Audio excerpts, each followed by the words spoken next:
Tonight, I just want to welcome everybody to this virtual event for our new online as well as physical exhibit, My America, Immigrant and Refugee Writers Today. For those of you who don't know me, my name is Allison Sansoni. I'm the program director here at the American Writers Museum. I'd like to thank all of you for connecting with our author events on this new platform. We appreciate your patience as we work out the technical quirks. If you haven't yet checked out the online version of the exhibit, or this is your first exposure to the American Writers Museum, you can go to my-america.org and find stories and educational resources dealing with what it's like to be an immigrant or a descendant of immigrants writing in America today.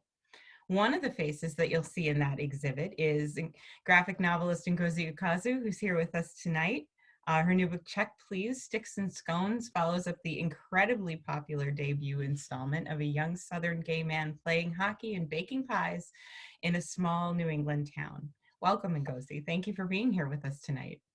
Hello, it's so nice to be here. Wow, in this virtual engagement, this virtual event. Thank you guys so much for doing this. Sure.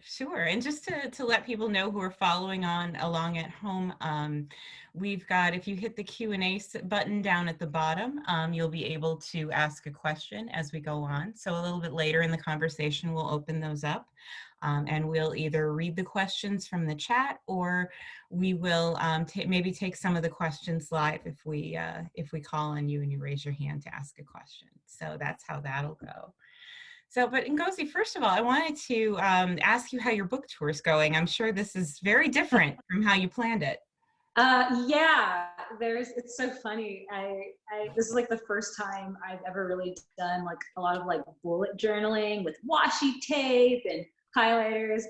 And this week I had like all these stickers and all this stuff, but obviously things change, but it's okay. We're able to adapt. The virtual tour that we had was a blast. I had Q&A sessions and live streams, which got so silly and so crazy and so fun. So I don't know, and that way, not everyone can make it to a bookshop in Brooklyn. Not everyone can, go to LA. So we ended up reaching more people that way. So it was a good farewell to the comic. That's good. I read in the first installment of the comic, you introduced us to hockey player Eric Biddle and his teammates and his experiences at Samuel University. And where did we leave him at the end of that book, and where does this book find him? So one of the questions I get is like, what thematically is the difference between the first Check Please book and the second Check Please book? I think the first Check Please book is very much about Biddy as a character, like talking about his sexuality, like learning who he is, and really getting a foothold in Samuel University and on the Samuel men's hockey team, and after he masters that, he's suddenly transported to this much larger universe where he is dating someone who has a very high celebrity profile, and he has to figure out how to mesh this private world that he's figured out with a public world and who he wants to be after college.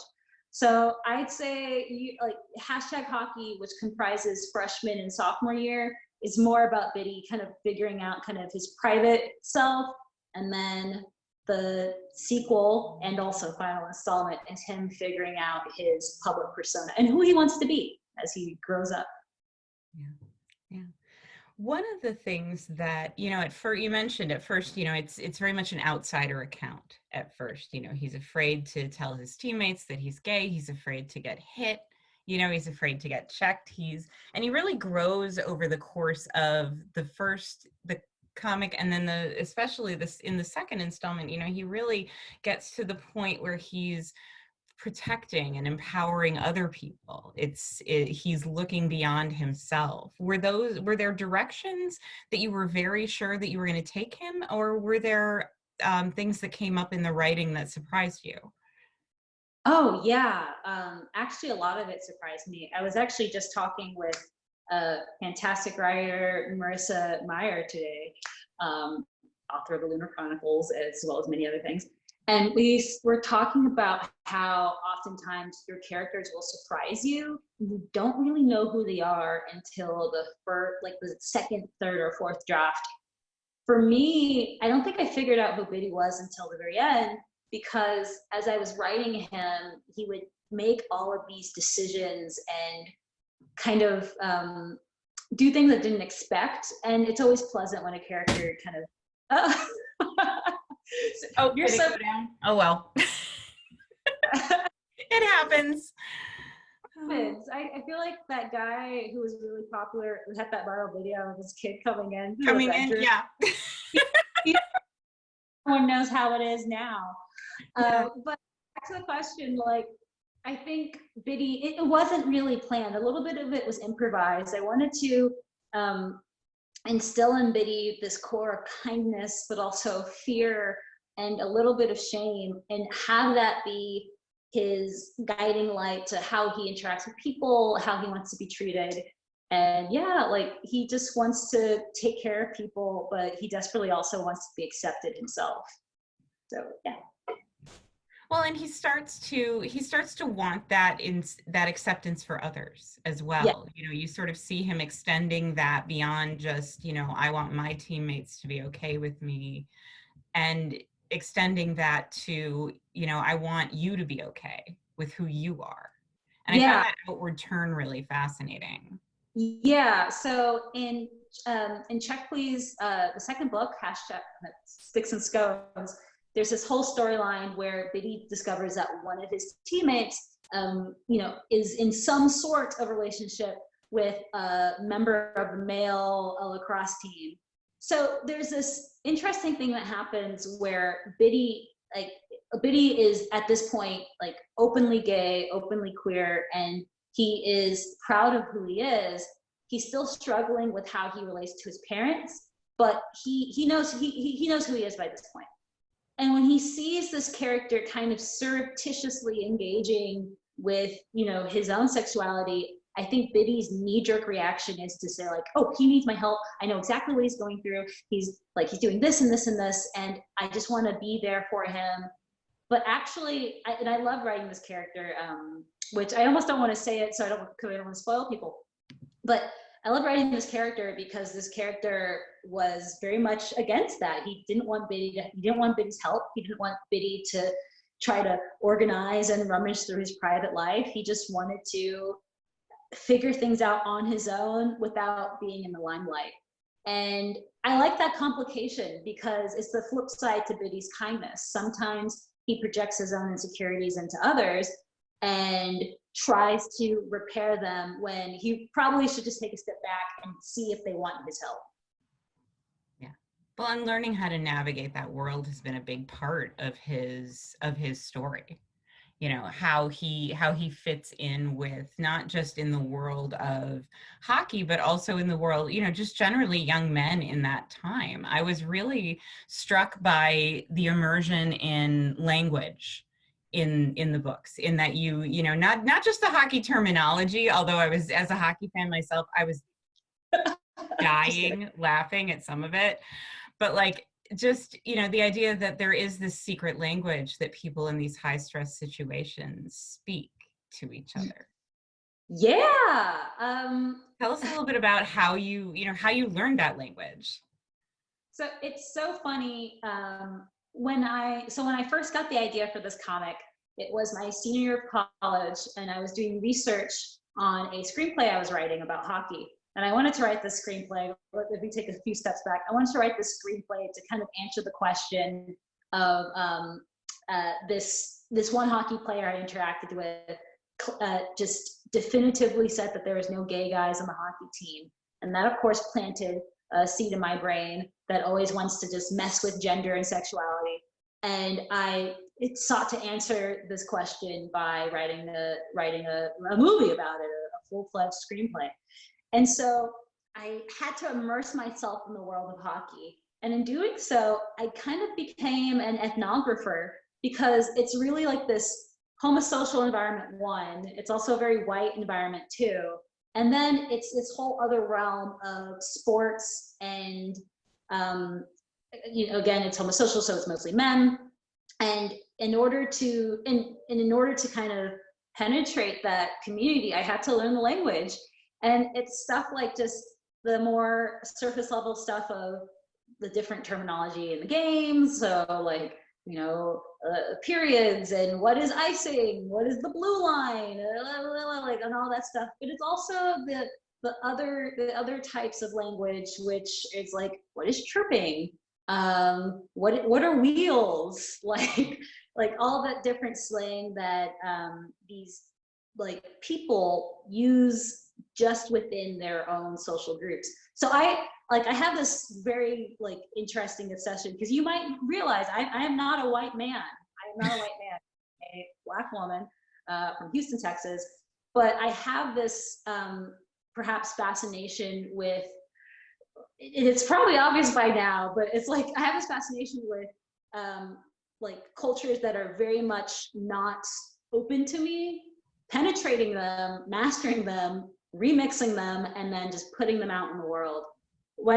So yeah, I mean, I'm kind of segueing away from the question, but language is a huge part of that, to the point where I've had teachers come up to me and say that they showed their students my comic and they didn't believe it was me in the back of the book, because they didn't expect someone who looked like me to be able to effectively tell a story about, you know, this environment that I'm not a part of.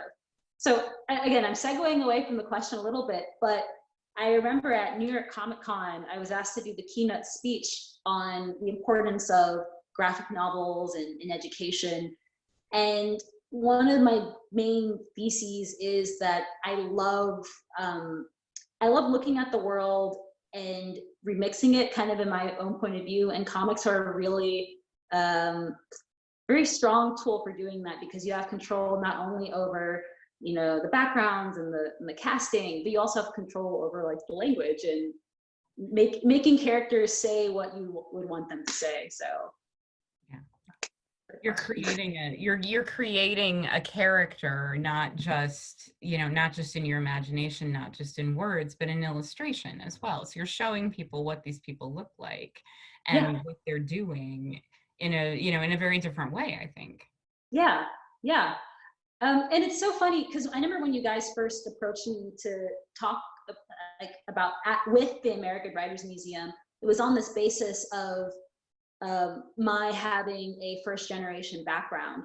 And when you're first generation, you are, I mean, everyone's experience is different, but for the most part, you're thrown into this world where you are just intrinsically different, ostensibly, like you're very different. You're experiencing a culture for the first time.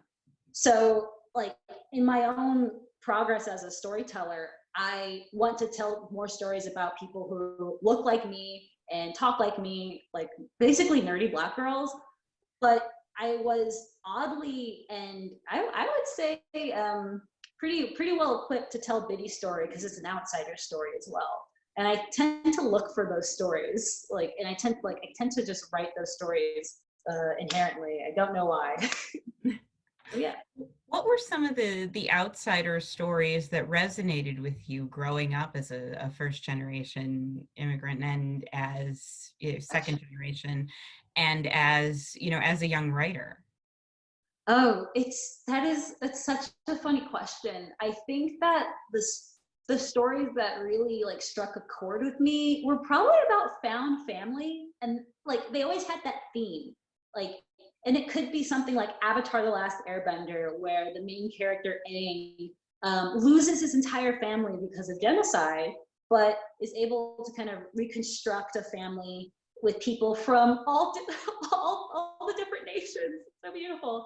But it also extends to a good heist story. Like any good heist film is about constructing a team, and that is just a metaphor for constructing a family. So anything from Snatch to Ocean's 11 to Ocean's 8, I'm a huge fan of stories where people come together, very disparate people come together. Yeah. And that's, you know, that's a team, right? So you're bringing, you know, that's where Biddy's hockey team comes together. and they Exactly. come together around, they don't really, I'm not spoiling, anything from the first book, I don't think, to say that they don't really, there's not a lot of blatant, none of them turn on him for Yes. who he is. And so I thought, was that, a really conscious choice to make? Is that just a recognition that things have changed? It's so funny because I would say it's a conscious choice. Like if someone asked me, like, "Are you ever gonna have Biddy like get beat up or something?" I would say, "No, of course not."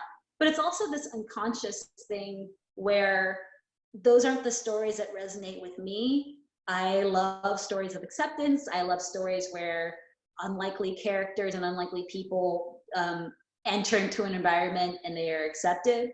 And I frankly think it gets a little tiring reading about stories where, you know, someone is different and they are punished for their difference. I know those stories can resonate with some readers, but for me, I find that telling a narrative about the inverse is way more compelling and gets me really excited.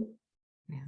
Yeah, you really sort of, you do feel in the reading the books that, his joy in Yeah. what he's found. And that's, that comes through really clearly.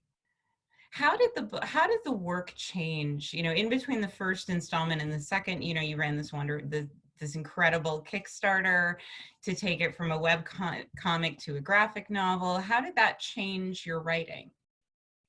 I would say that my writing didn't change when it became self-published. So with the Kickstarter, we were just taking the stuff online and putting it into a self-published book.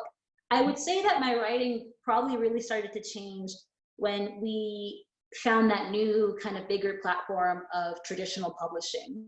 And the reason I say this is because with traditional publishing, we suddenly had this delay where I was going to finish the comic, the pages needed to be turned in, and we were going to release the ending when the book was to hit bookshelves.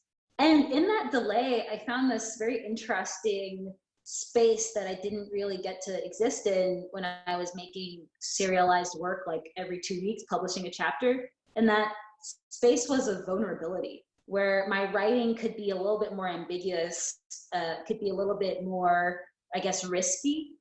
And I think that made for better storytelling overall. There's an episode or a 4-part little chapter series where Biddy finally confronts his dad about his sexuality and like almost demands acceptance or questions why he hasn't had acceptance. And I don't think I would have been able to write that if I were releasing the comic on Tumblr every 2 weeks. It's just so fraught with tension and angst, and I'm glad that the readers were able to see that all together. Even though I did release it on Tumblr eventually, I'm glad the readers are able to see that all together in this book for the first time. Yeah. Yeah. What are some stories that you've heard or that you've been told at your events about readers who've connected with this story? Oh my gosh. Probably the biggest thing is people just falling in love with hockey, for better or worse, because hockey, it'll give you a heart attack. I think that overall there have been so many people who have resonated with Biddy because they're either like queer and Southern, or queer and they bake, or just queer and nice, happy people. Or they resonate with Jack, who another through line in this comic is anxiety and mental illness, and they like seeing the character who has mental illness and deals with it and does not let that define them. So I've had a lot of people open up to me about that, and I'm always very, very thankful for that. The things that people will share at a convention is just so it sometimes just leaves me a little breathless. I have to like sit down because they found something in the story that I didn't even know I was putting out there. So I'm always very thankful for that. You mentioned that your parents emigrated. That was from Nigeria, correct? What was it like growing up as a child of immigrants in Houston? Oh my goodness. I would say a lot of the a lot of my reflection on growing up as a child of immigrants comes from, it's very recent. Well, it's funny because it was something that I was living like through as a kid, and a lot of my friends in high school and in middle school and even in college were also first generation in some way. But I think now, looking back on being a kid and being first generation, it's you're kind of playing this game of, I mean, to use the W.E.B. Du Bois concept, you have this double consciousness, which double consciousness, it's, traditionally we're talking about Black consciousness and realizing that you have to look at yourself not only as the person you are, but also through the eyes of the other, which is, white society. Like that double consciousness extends anytime you're in a marginalized identity. Like realizing that my name is different. I went by Anne, my middle name, for years because I was like, oh, it's easier to say. Whereas I don't do that anymore because people can figure out how to pronounce it. It's small surface stuff like that, to also realizing that not everyone has the same experience of how they view themselves, how they view their hair, how they view how their bodies are shaped, or even just like just your culture is not the norm.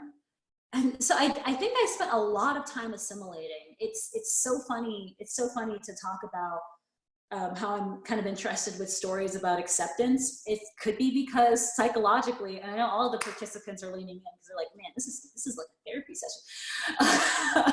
But I write a lot of stories about acceptance and found family because I think I spent a lot of time growing up just assimilating and being like obsessed with not being different, but also making sure that my differences made me like cool. So I don't know. I think a lot of first generation students, people have that same tightrope walk of like trying to make that difference like the cool part of you, but also trying to assimilate as much as you can to the overall society. Yeah. Yeah, you're right. It's one of the themes in the comic is the idea of where your home is and where you belong, and discovering a place for yourself. And in Biddy's case, it's the locker room. And what is the place for you where you feel the most at home? Oh my gosh. Live Journal 2005. I mean, but I joke a little bit. I hope people laughed at that one, guys. I'm going into my stand-up set. But I joke a little bit, but I am serious. I think I feel very comfortable in a fandom space where like you have a bunch of people who are united by their love for a story or a character, and they're all creating and remixing and reinterpreting with each other. I think I for whatever reason, I think that has been a place where I get to be myself. Like there's no assimilation between like the thoughts in my head and the fan art that I'm making or the fanfic that I'm writing and what I put out there. It's almost like a direct flow. So the internet, which is such a millennial thing to say, but I think it's true. But then also I love being in real life with real people. If you're talking about a physical location, however, I mean, I like the house that I'm in right now, but I would also say that college for me was a uniquely good experience. I did have ups and downs, but there was a lot of encouragement on campus for togetherness and a lot of investigation. So yeah. I see there's questions popping up. There's a few questions popping up, yeah, and we'll get to a few of those in just a minute.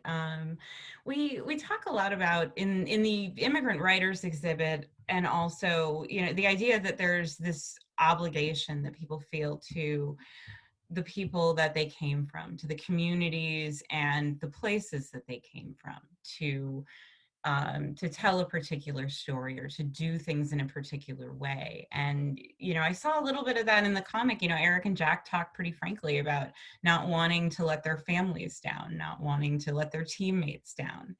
And so I'm wondering if that's something that you deal with and how you deal with it. Yeah, in particular, Biddy and Jack they don't want to let their dads down. They're like, fathers are just this metaphor for masculinity, and they're constantly in conflict with that. For me, obligations to where I've come from, I think that the only obligation that a writer has is to whatever voice is within them. And for some people, that voice is tied very much to the past. In others, it's tied very much to the present of where they're from. Writers contemporary Nigerian writers are like, whoa, they're awesome. But to others, it's also obligation to the history of their sexual identity. They are in longer conversations with gender. And I think for me, I don't know. That's a really good question. I've always felt that. I mean, and to be quite honest, in the art that I create, I tend to be a little. I can just ricochet between irreverence and angst. So I feel like I have an obligation to kind of making sure that there are still stories out there that are heartfelt, but don't take themselves too seriously. Maybe I come from that lineage, but it's so funny. And you guys have to talk to me in about, in 2022, because I'm working on a graphic novel that is about a Nigerian girl and how she deals with identity. But it's a very, how would I say it? The contrast isn't between her and her cultural past and her historical past. It's about her and just the society that she's currently in. So I don't know where that fits in terms of obligation, but it does speak to this idea that I have of like, I want to tell a heartfelt story, but that's also a little silly and goofy. So yeah. Yeah. Graphic novel as a form has changed so much in the past, in the last 20 years, and especially in the time that, we've seen it grow in, in importance, in prestige. Do you have ideas about where it's going or what you'd like to see happen? I think the biggest reason why graphic novels have grown a bit in prestige, tremendously in prestige over the last 10, 15 years, is because we're putting comics in schools. I think that graphic novels, even calling them graphic novels, it's like this attempt to remove from them their Sunday funny strip past. But graphic novels, I feel like we're going to see them more. We're going to see them in the curricula of schools. We're going to see them being taught not just as supplementary materials, but as the text from which we're drawing our knowledge from. And especially, I think that the richest, perhaps the most rich vein is in autobiographical stories and the nonfiction stories that we see. There's a lot of dense research in those. So I don't know, I guess I'm waiting perhaps for, it's hard to explain, but I think once we stop looking at graphic novels as things just for kids or supplementary materials, we're really going to have some nice dialogues about that are about sequential art. Yeah. Did you ever feel pressure to sort of choose between art and writing? Did you ever feel the need to do just one?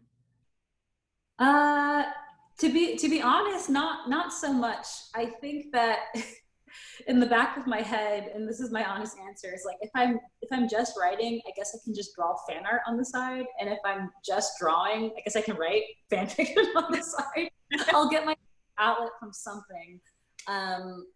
But I think one reason why I actually don't write primarily, I write a lot, and I've written scripts for graphic novels, and I write all my prose, but the main reason why I draw is because drawing is so much faster. It's so much easier for me to just like think of something and draw it rather than, deftly craft prose so that people can join me on that narrative journey. Yeah. Well, we've got quite a few questions popping up, and I think we have some that that want to ask their questions live. But before we do, I wanted to find out if there was anything that you wanted to show us or read to us from the book. Oh boy, like looking around. Yeah, I mean, I could literally just show you the book, which I have. She's gone, but she's back. So let's see. So I have the first book here, which was published September 18th, 2018. And then this is the brand new book, which was published April 7th. I guess I would like to show you guys the chapter that I was just speaking about, where Biddy confronts his dad about acceptance, because I think that was really fun to write. And forgive me if this is all flipped, guys. We're in Zoom land.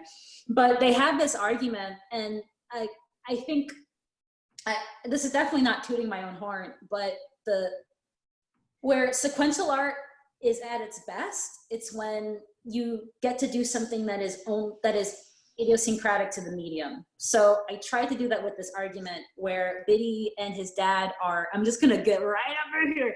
Biddy and his dad are, fighting, and they're not really listening to each other. And we have this grid where they go back and forth, but eventually their speech bubbles start to overlap, which shows that they're not listening, which really means that they're not connected. They're trying to show each other like an emotion, but they're not connected. So that was really fun to write. And then after that panel, we get this big panel where Biddy is asking, it's backwards, but Biddy kind of asks his dad like the question of the comic. So yeah, that's what I have to show. That was really hard to write, but it was very fulfilling. Well, congratulations on the publication. That's wonderful. Yeah. We have a question from Bisola. Bisola, if you'd like to ask your question live. Sure. Can you hear me okay? Yes. Awesome. First of all, Ngozi and Allison, thank you so much for this. Just a really nice way to like top off the Friday night or Tuesday night. What is time? Whoa. Every day's a Friday night now. Oh. So I had sort of been seeing a little bit of talk on your Twitter and some other creators that I follow, sort of about talking more frankly about experiences with publishing. So I sort of wanted to know, semi-related to that, but also in general, like what some of the biggest lessons that you've learned from this whole publishing experience, writing experience, illustrating experience, and what you're taking like moving forward to future projects. Oh, Bisola, that is such a great question. Thank you so much. I love to I was a mentor for the Savannah College of Art and Design during their last school year. And I frankly love talking about this stuff because it doesn't get spoken about enough. We talk about the art and the vulnerability and the kind of mystical aspect of experiencing narrative. But in order for any of that stuff to get done and out there, you got to talk about the publishing part. My experiencing with publishing, I consider myself very lucky because of the success of the comic in its self-published format. My publisher came to me and my manager, and the goal was to just get the story at a higher platform. What I learned is that publishing goes slowly. It's not like I can, make a comic, post it online, and then, 100 people are reading it. Publishing goes slowly. My current agent, who is wonderful, she calls it like a hurry up and wait type of, that's the interaction. You're always like rushing, and then you're waiting. So that's the biggest thing. But the biggest takeaway moving forward is that if you're thinking about making comics, if you're thinking about making art, if you're doing anything, find some sort of representation, someone to stand up for you to say, this is what you should be paid, this is how much time you should get, and this is just how you should be treated by the people who are working for this big corporation. All right. Thank you so much. Thank you. Bye. And now we have a question from Irena. Irena, if you'd like to ask. Hi. Hi, it's so great that you're doing this. Thank you so much. I am pretty new to Check Please. I mean, compared to a lot of other people, I think. And it's so wonderful. It's so great. Thanks.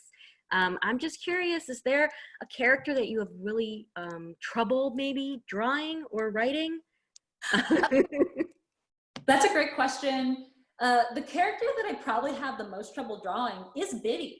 Oh my goodness. His facial features just are very elusive. And as you might have noticed from chapter 1 of the book to chapter 26 of the last volume, his character design changes so much. I just could not figure out what to do with this kid's face. Like, it's absolutely ridiculous. The character I have trouble writing, oh, that's Jack. You don't care about him. But the character I have, I don't know. I would say that each of the characters have their own cadence in speech. I don't know. Sometimes it's hard to write Lardo because she's a character that is, she doesn't speak too much. But I think that's just an excuse. I don't know. I feel like I should just make her say once. So, but I think I've gotten a little better at that. But Thank you. Thank you. Bye. Bye. Now we have a question from Carrie Cranston, who also happens to be our museum president. He's checking in for the night. He'd like to talk to you. Hello, Ngozi. How are you? I'm doing very well. Thank you for doing this. I've actually read elsewhere from you, and you touched on this topic a little bit, but you were talking about looking at this culture of hockey and these people that you did not know and kind of getting involved in it and then writing about it.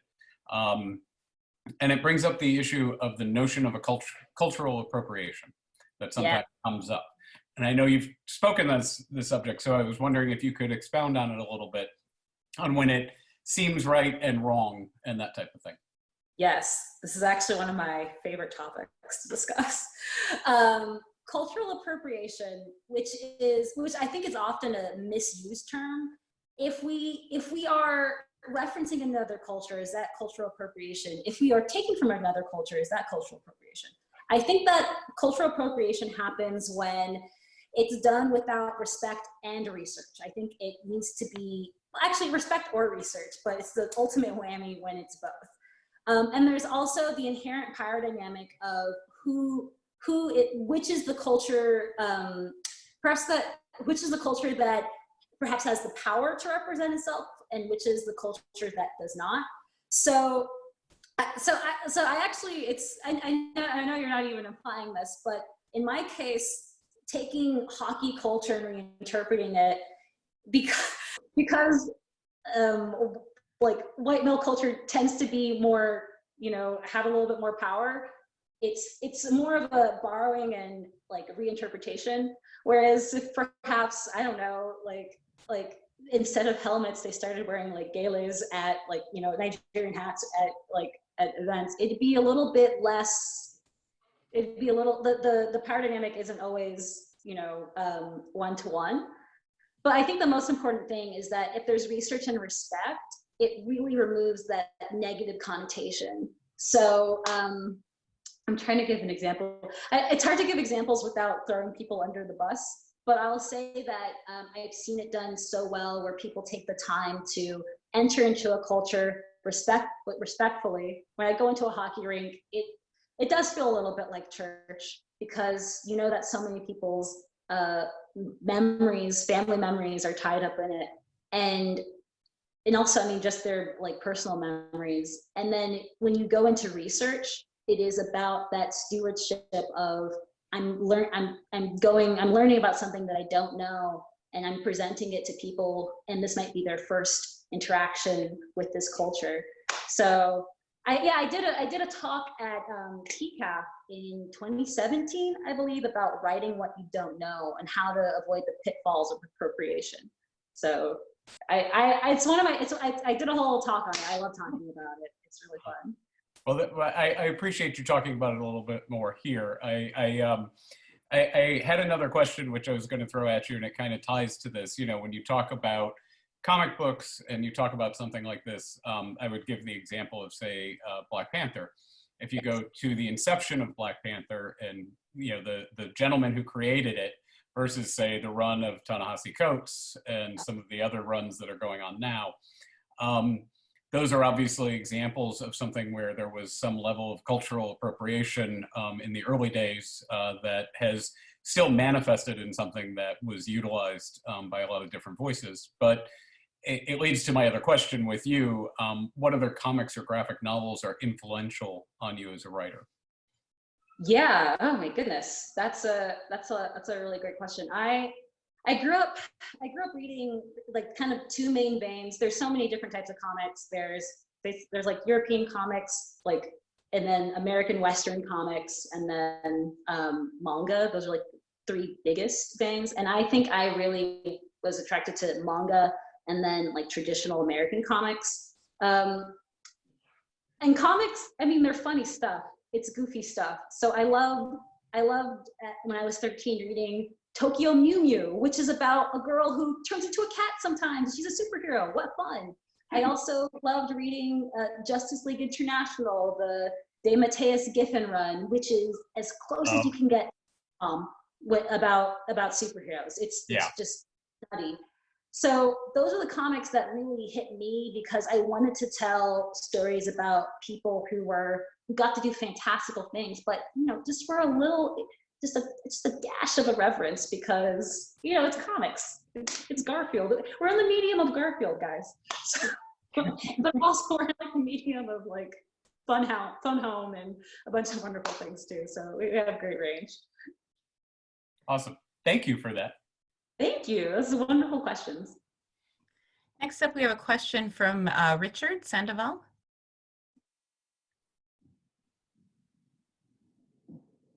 I think your mic's, yeah, there you go. Okay, I think it's working. There you go. All right, so personally, I just want to say thank you to Nick and Ngozi for the amazing story that is Check Please and everything that you've done with it. It has meant so much to many people. Now, on to my actual question. From reading a lot of your older blogs from the starting days of Check Please, what was it like to world build essentially Samuel University? Oh boy. Well, thank you so much for reading those blog posts. I don't know how, like, so this comic started off as a webcomic, and it will be impossible to ever get all of the stuff that's online into a printed form because in 2013, I was just writing anything and everything and just throwing it up online. But my world building, one of my favorite things about comics is that you get to create worlds, and you get to create worlds that look and behave like how you'd want them to behave in real life. And in creating Samuel University, I had, let's see, yeah, I'd say I had three main like veins that I was picking from. One was Wellesley, which I got to visit many times when I was an undergrad. It has a really beautiful campus. Also, it's just like a predominantly queer environment. Like it's the way that people talk about queerness and sexuality. It's kind of the world that Biddy like would thrive in. I also drew from my experiences at Yale, which were, I'm so brainwashed because they have you sing the song, the traditional college song, Bright College Years. And there's literally one line that is like, through memory's haze, those bright and golden bygone days. And now all the memories I have are super golden, which I poured into Check Please. And I also was very inspired by Harvard, my enemy. Harvard's wonderful and fine. But kind of that mixture of those like Northeastern schools that have these, you know, very old campuses. I wanted Biddy's life to feel that way. And I wanted like the rink to feel that way. And I wanted the nasty, disgusting frat houses to feel like that as well. Well, thank you so much. Great question. All right, we have a question from Tim McDaniel, who wanted us to read it for him. Have you thought about what the characters are doing after the end of the strip? Yeah, yes, I have.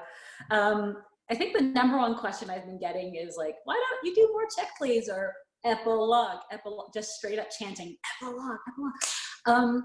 And I know that for Biddy, he is probably on his second, like, or third cookbook by now. I don't know. He couldn't write his thesis, but he somehow can write cookbooks. And I would say Jack is still playing. How old is Jack? He's like a year older than me. So he's 29 and still playing hockey.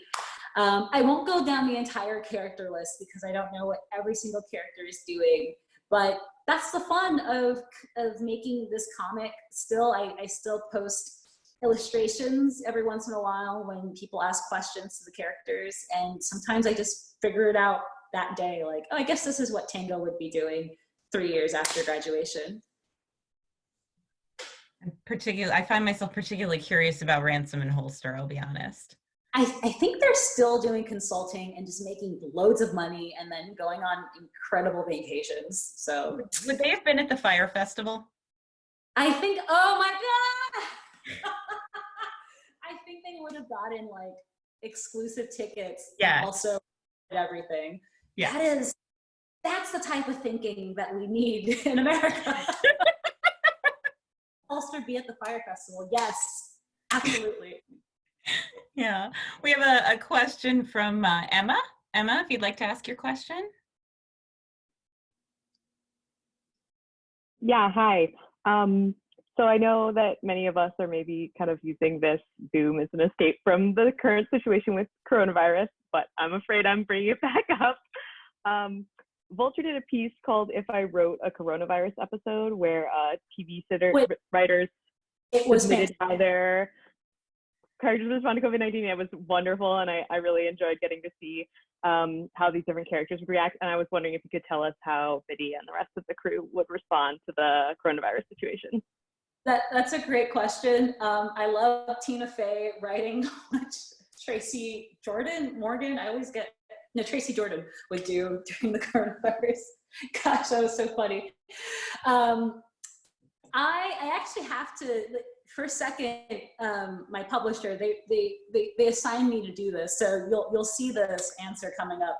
It's basically Biddy going nuts and just making so many pies. Jack is trapped with him, and I don't know. Jack is eating pies and probably running 24/7 to burn off all the pie energy that he's absorbing. That's it. So, like many of us. Yeah, like we're eating pies and maybe running. Maybe not. Next, we have a question from Madeline. Hi.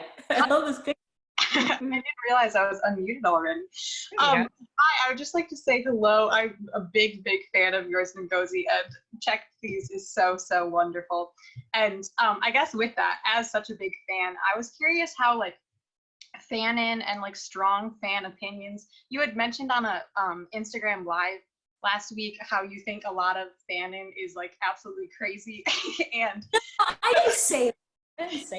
Well, you said it was like a lot of it was not as believable as maybe what you think the characters are up to. And so I was curious what your thoughts are regarding like the line between like pandering to fans, like having every ship get together, and your thoughts of like making more choices that feel more organic, or intentionally making literary choices that fans won't expect, and like what your relationship is between that line. Oh, I mean, this question is a can of worms. A fan of worms. No, it doesn't make sense. This question is basically like, we're talking about the relation between fanon and canon, and how I, as a creator in this weird 21st century, like, and basically making my story while fanon is like sitting right next to me, also making their stories. I have a great respect for the readers and the fans, and I think what I used to do, which was frankly immature, like if people would come into my sandbox, I would say, no, like that's not how it is. But nowadays, I'm totally fine with people playing in my sandbox. They can do whatever they want. And I think there's a mutual respect there that, you know, as long as like the readers have their space, and as long as I have my space, we'll be fine. I maybe in this moment you'll see me ascend to a new level of maturity to revise what I said last on IG Live. And readers can do whatever they want. I think it's wonderful that for people to have that space. It's where I learned how to write. It's where I learned how to develop my favorite characters. Yeah, and when it comes to pandering, I think that what might feel like pandering is me secretly leading the reader to where I want them to think. And when we all get there at the same time, you're like, wow, I can't believe I got what I wanted. And I'm like, yes, because I told you what you wanted secretly. It's nice. all advertisement, guys. It's Mad Men.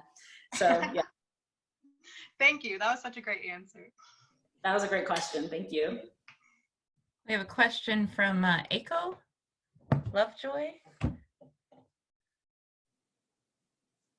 Hi. Okay, I think I unmuted. Yeah, so you were talking about the art and kind of the challenge of writing what you don't know, but I was wondering how much of yourself and your experience did you put into your character development, and where do you see yourself in these characters? You know, that is a great question. And I think another way, and I'm gonna bring the ghost of the phrase appropriation back into this virtual room that we're in. I think one great way to avoid that, that misstep is to, how do I say it? It's almost like you're, not to get too mystical here, but it's almost like you're making a sacrifice to the, it's almost like you're making a sacrifice to the story gods. And if you're writing about something that you may not necessarily, you have to put a bit of yourself in there, or put a bit of your experience in there. And that way it becomes edible, because there's nutrition. There's something in the story that's now fortified because it's built on something you know. So I think that, in writing about Biddy, oh boy, I love writing about shame. That's something I could just pour right in there. Conversations in the car with my dad, been there too. Writing about anxiety, oh, that's Jack. So this might be a professional hockey player who is a white male who's from Quebec. But if I could pour in my anxiety, my uncertainty,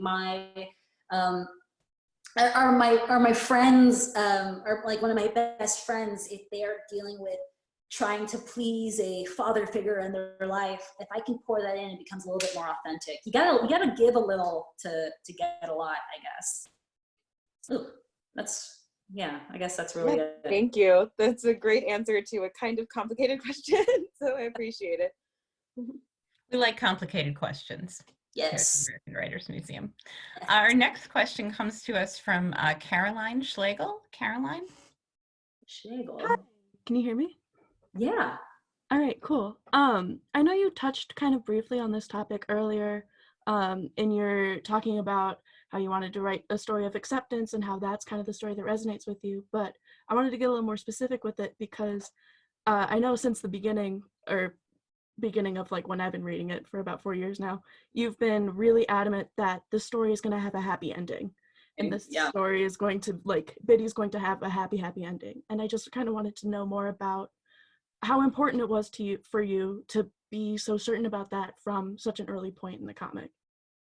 Yeah, that's a really good question. And I think a lot of people in coming to the comic, they were like, oh, this is going to be a happy queer love story. I'm in. Like, that's all people need to hear. And it's so funny. Like, I've had this question a lot, or people ask, like, why did you want to tell a happy queer love story? I tend, just based on who I am, I tend to go for lighter fare and happier stories. Like, for the longest time as a kid, I wanted to be a sitcom writer where everything goes back to normal at the end. Like, there's a group hug at the end. Like, those are the stories that fuel me. So when writing Biddy's story and knowing that, so actually, it's just to contradict myself. The screenplay that I wrote in college, which is the spiritual successor to Check Please, it was so depressing. It was and like self-harm and all these terrible things that, like, me trying to be a serious artist, I was like, yeah, I'll write about all this stuff and people will take this seriously.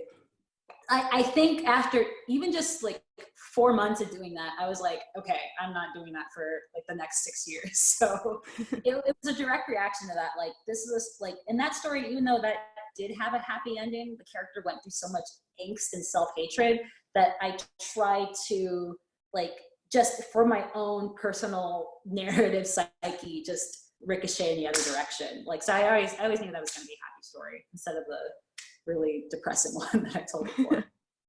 Yeah, thank you.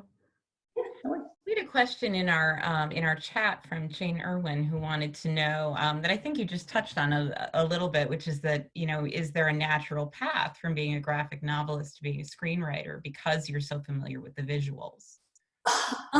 So I had always been drawing, and I didn't know that I wanted to officially do art until like late in college. But I took the screenplay writing class because I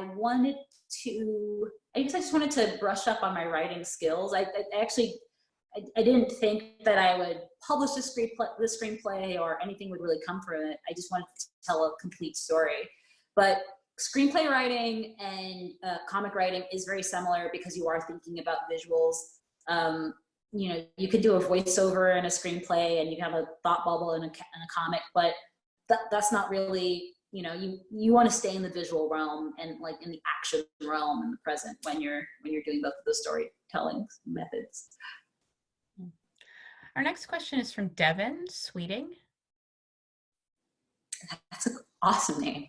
Thank you, and thanks for saying it right. It doesn't happen often in Chicago. I get Vaughn a lot. Vaughn, yeah. So kind of going back to the fandom question, because when I recommend Check Please to people, I also recommend the fandom to people because it is one of the kindest fandoms I've ever been a part of, which I think is a lot to do with how you interact with the fandom. But that being said, is there any like weird thing or really fun thing that like from them when you were writing this? I remember when Kid's cat got introduced, all of a sudden everywhere it was the cat's name was suddenly Kit Person. That goes back to the fandom question or the fandom question. I would say that for the most part, readers have been very respectful. It is Tumblr, so people will do whatever they want. But yeah, it's been situations where like a Pars's cat will be named, and then I might like not mention that for 2 years, and then 3 years later, like the cat has a different name. It's almost like this weird evolutionary thing of like, I don't know, the Canary Islands. That's the evolutionary thing where the canaries went to, I don't know. Anyway, but like you see a little piece of the story float off, and then once it kind of circles back, it's totally different, and that's fanon, and that's fine. I would say I've never had a reader argue with me on whether or not something's true, so I count that as a win. That is actually remarkable. I'm waiting. I haven't reached like Star Trek, like the millennial was wrong level, so it's all good. Oh yeah. I want to be respectful of your time. We're just at the hour mark. We've got 2 more questions waiting. Is that all right? Sure. I have nowhere to be. Okay. Have you been in one of those meetings over this week where you realize you're prolonging it just to have other people to talk to? Yeah. Like, how are you doing? How's it going? What have you been up to this weekend? Yeah. So our next question is from Gary Yang.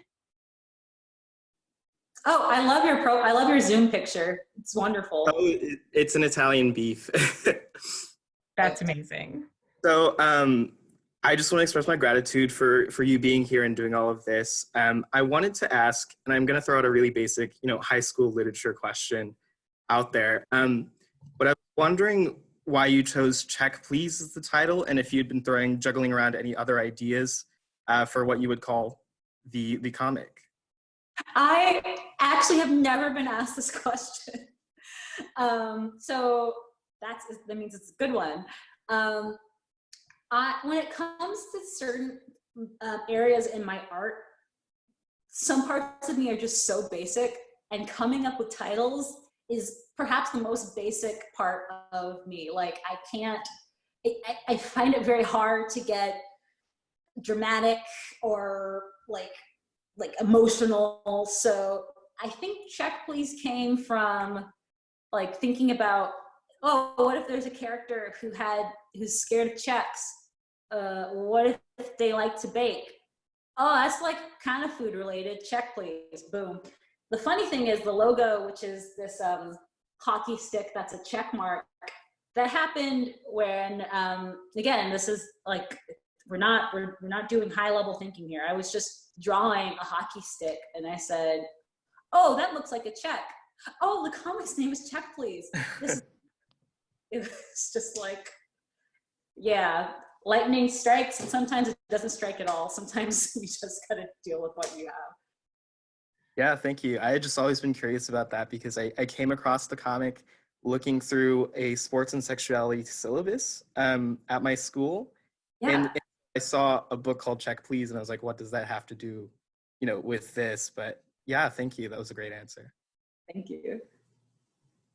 Our next question is from Sydney Elkin. Hi. I actually had two questions, but I think that the Hardy one was kind of answered. Because I was going to ask if you would ever go back to, your screenplay Hardy, and if you did, in what capacity? If I were to go back to Hardy, I would say that 40 or 50% of that screenplay is usable at this point. I'd have to really excavate like a lot of it just because, or I'd have to really go back and revise, but I don't know. If you know anybody who wants to buy a screenplay, just send them my way. If I ever run into someone, I'll be sure to do that. And then can I ask a second question? Yeah. Okay, so my second question goes back to the portion of the hour when we were talking kind of about family influences. So I was wondering how your family has influenced your path to where you are today, in whatever capacity you want to dive into that. Oh, that's a good question. It's so funny. My family, like, we're all pretty creative. When my parents immigrated here, they obviously weren't getting jobs as creatives because, they were just trying to survive. But my brother, played drums, and my sister is literally going to be a conductor.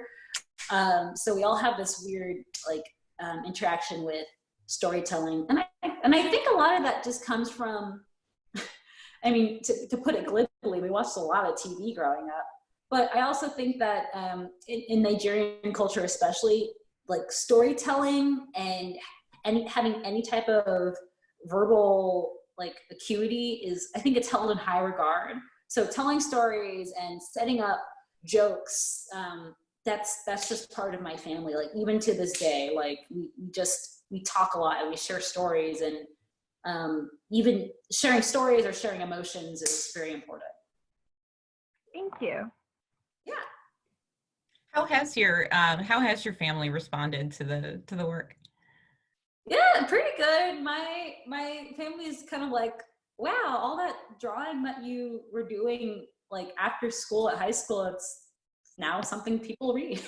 I have taken my family to see me get to book signings, so they definitely get it. But comics is a very small world, so it's not a profession that everyone understands off the bat. So yeah. What are some just to kind of wrap up, I wanted to end by asking you what some of your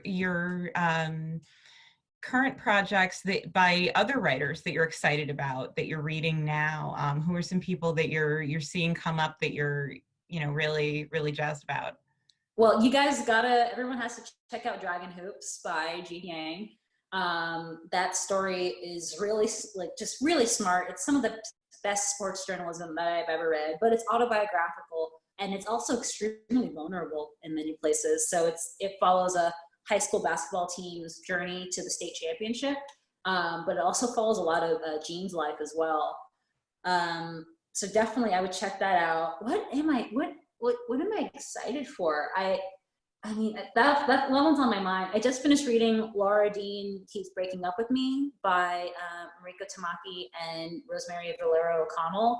That is, I think it's a queer story with a happy ending, but it also is a refreshing LGBTQ graphic novel that, the main character, she's already out, and it's not like a coming out story. She's literally dealing with just a not great teenage relationship. So I think that's probably one of my favorite graphic novels that I read recently. I also read another, I would highly recommend. She's an up and coming I'll name two mangaka who are up and coming, but definitely firmly established already in Japan. Kabi Nagata, I believe, makes a series of autobiographical comics. The first one is called My Lesbian Experience with Loneliness. It's the best take on depression I've ever read. It's so funny and so heartfelt. It was really fun to read. And then also, I won't be able to pronounce the name, so I'll forgo that and just talk about Witch Hat Atelier, which is another manga, which is absolutely gorgeous. So yeah, so I got American Autobio, manga Autobio, fun other comics. So yeah. That's great. I think our quarantine reading list just got a lot longer. You can find them on Kindle and Nook. And we can find Check Please through our bookstore partner at Seminary Co-op, and also through our page at bookshop.org. And don't forget to check out our virtual exhibit with Ngozi at my-america.org. And I just want to let everybody know that I'm sorry we didn't get to all of the questions tonight, but we're very glad that everyone could join us here. One of the best things about stories is that they bind us together, not just in times of celebration, but in times of difficulty. And it's really terrific to see so many members on the attendance list and to be able to talk with so many wonderful voices in American literature. And thank you, Ngozi, for taking the time to do this tonight. Thank you guys so much. I really appreciate this opportunity. Thank you. And we'll see everyone back week after next with June Her for The Silence of Bones. Thank you so much. Bye-bye.